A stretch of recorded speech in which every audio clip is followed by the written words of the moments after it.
आगे 6th chapter में हम जानेंगे कि स्पेस में चूहे की क्या कहानी है। मतलब ये कि जून 2001 में इलॉन मस्क जब अपने 30वें साल में थे तो वे और उनकी पत्नी सिलिकॉन वैली को छोड़कर लॉस एंजलिस में शिफ्ट हो गए। उनका बनाया पेपाल एक सफल प्रोजेक्ट रहा था, तो अब वो अपने सपने स्पेस ट्रैवल और रॉकेट शिप्स पर ध्यान दे सकते थे। और इसके लिए लॉस एंजलिस से बढ़कर के कोई और बढ़िया जगह हो ही नहीं सकती थी, क्योंकि वहां का मौसम एरोनॉटिक्स के लिहाज से काफी अच्छा था।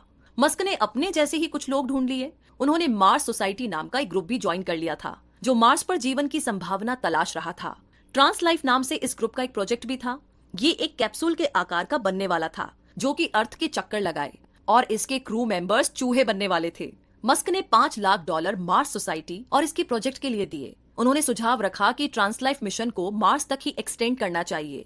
एक दिन इलॉन मस्क नासा की वेबसाइट ब्राउज कर रहे थे तो उन्हें बड़ी गहरी निराशा हुई, क्योंकि मार्स एक्सप्लोरेशन का कहीं पर भी कोई भी एग्जैक्ट शेड्यूल या पुख्ता प्लान नहीं दिया गया था।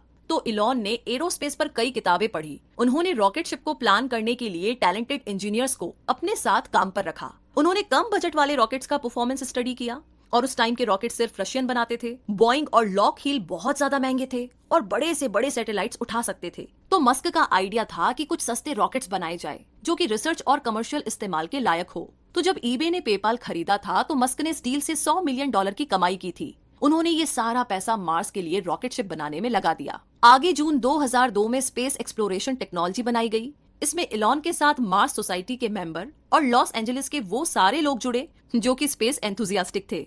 स्पेस एक्स को लेकर के इलॉन बहुत एक्साइटेड थे।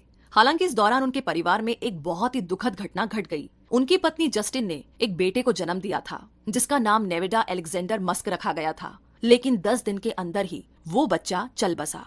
अब हुआ यूं कि एक रात इलॉन और जस्टिन ने बच्चे को बिस्तर पर सुलाया। नेविडा गहरी नींद में पीठ के बल सो गया था। जब कुछ देर के बाद उसके पेरेंट्स उसे देखने गए तो उन्होंने पाया कि उसकी सांसें नहीं चल रही थी। डॉक्टर्स इसे सडन इन्फेंट डेथ सिंड्रोम कहते हैं।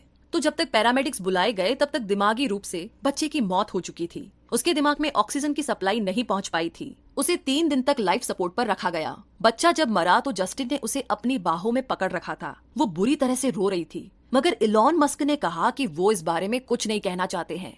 जस्टिन को लगता था कि ये इलॉन मस्क का डिफेंस मैकेनिज्म का तरीका है, जिसे उन्होंने बचपन से ही सीख लिया था। जस्टिन ने कहा कि इलॉन सदमे में नहीं रह सकते। उनकी फितरत ही हमेशा आगे बढ़ने की है, और मुझे लगता है कि यही उनके सरवाइव करने का तरीका है। मस्क ने अपना सारा ध्यान स्पेस एक्स के रॉकेट लॉन्च में लगा दिया। तो अगले 5 सालों में जस्टिन ने जुड़वा बच्चों को जन्म दिया, और उसके बाद ट्रिपलेट्स को भी। तो मस्क ने कहा कि मैं इस बात पर यकीन नहीं रखता कि मुझे बहुत ही दुखद घटनाओं के बारे में बात करनी चाहिए, क्योंकि ये किसी भी तरीके से हमारे फ्यूचर को नहीं सुधारती। तो अगर आपके पास बाकी के बच्चों की जिम्मेदारियां हैं तो बीती बातों पर दुखी होने से आपका और आपके अपनों का कोई भला नहीं होने वाला है।